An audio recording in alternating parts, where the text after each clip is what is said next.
பேசி தீருங்கள், பேசியே வளர்க்காதீர்கள். நடப்பதை பாருங்கள், நடந்ததை கிளறாதீர்கள். உரியவர்களிடம் சொல்லுங்கள், ஊரெல்லாம் சொல்லாதீர்கள். உறுதி காட்டுங்கள், பிடிவாதம் பிடிக்காதீர்கள். விபரங்கள் சொல்லுங்கள், வீண் வார்த்தைகள் சொல்லாதீர்கள். ஆக தீர்வை நோக்கி செல்லுங்கள். மனதிடம் ஒரு விஷமம் இருக்கிறது. நீங்கள் கோபமடைந்தால் அந்த நிமிடமே கோபம் அடைவீர்கள்.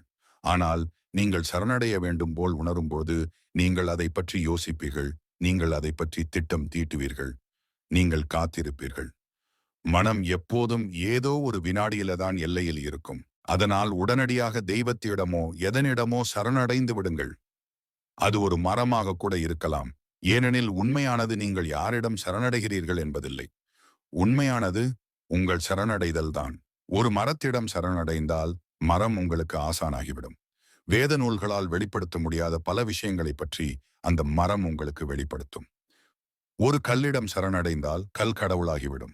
கடவுள் வெளிப்படுத்தாத பல விஷயங்களை அந்த கல் வெளிப்படுத்தும். உண்மையானது சரணடைதல்தான்.